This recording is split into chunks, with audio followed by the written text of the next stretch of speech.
So, Roxanne Stevenson, I guess you got some pretty good news coming out of Upshur County. What's happening?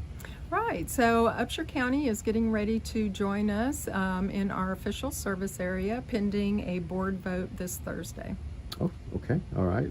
So, has it gone before the Commissioners Court? It went before the Upshur County Commissioners Court, but it won't go through the Commissioners Court here. Right. And so you're talking about your board, I guess. Our board of directors, Yeah. right. Okay, so how many counties are you in so far? So we officially serve Harrison, Gregg, and Marion County, and Upshur will be our fourth county. Okay. And so, it's got to be pretty exciting to be expanding to Upshur. Well, we want to be able to offer services to as many children and families as needed, of course, just to make sure that no cases are slipping through the cracks and children aren't being served. When children are child abuse victims or victims of crime in any way, they need specialized services, and we're just glad to be here to provide it. All right. And so, how long has the Martin House been around? We celebrated our 15th anniversary this year. We started out just serving Gregg and Harrison County, and then in 2014 we added Marion County to our official service area, and now here 10 years later we're adding Upshur County. Okay, but I guess you can't just jump right in there feet first like this week, right? Right. It does take a little bit of time to set up services and to be able to add staff. We are looking at potentially operating a satellite office in Gilmer as well, but of course that comes with expenses too.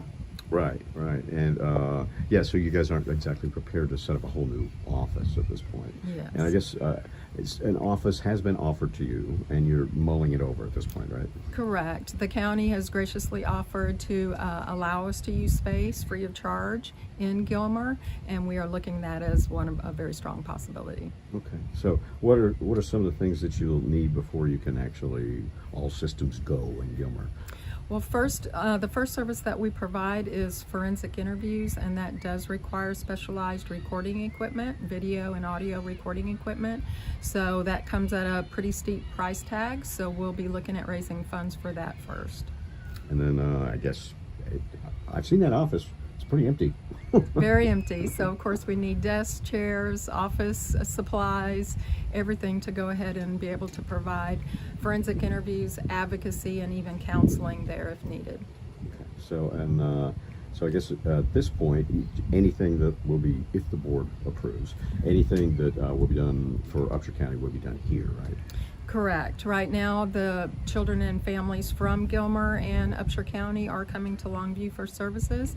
We know that's not the most convenient for them or our partner agencies, which would be the detectives and child protective service investigators. So we want to be able to provide a service that's convenient for them, and obviously having a satellite office is most convenient. So how long has this been in the works? Well, we've been talking with Upshur County officials since the spring about a possible transition, so it hasn't been something that just happened overnight. Right. Yeah, well, these things take time. It does. Yeah. So I guess there's no date as far as when the office would open there, right? No, not yet. Yeah. So, I spoke briefly with the county judge this morning, and he's pretty excited to have you guys on board. Oh, great. We did meet with Judge Todd Teller and got to know him a little bit, as well as some other county officials. We wanted to make sure that we were a good fit for them as well, and also just to let them know that, again, it would take some time for us to be able to secure some funding and the furnishings and equipment that was needed before we could open an office there. Yeah, right. Like I said before, these things take time. So, and so at this point, are you accepting donations of furniture and things, or is it a cash thing or money thing? Or? We would prefer to have cash donations so that we can purchase the equipment and the supplies that we need and the furnishings. If somebody wanted to offer desks and office furniture, we would certainly be happy to talk with them about it. We'd want to be able to look at it and make sure that it does fit our needs first, though. If we utilize the space that the county is offering, it's not a very large space, so of course that would also affect the type of office furniture that we could put in there. Right, right. Yeah, you don't need the old stuff. Right. Well, it's got to look homey too, right? It does. We want the children and families that we serve to feel comfortable coming to us, and so safety and privacy is a priority. When children have been impacted by abuse, they deserve the very best, and we want to be able to provide that for them. All right. Is there anything you'd like to add? Just that we're so grateful to all of the children and families that come here for services, and we know it takes a lot of courage for them to talk about who has hurt them, and we want to be there to support our investigators and prosecutors that work so hard to hold perpetrators accountable for their crimes. Thank you very much. You're welcome.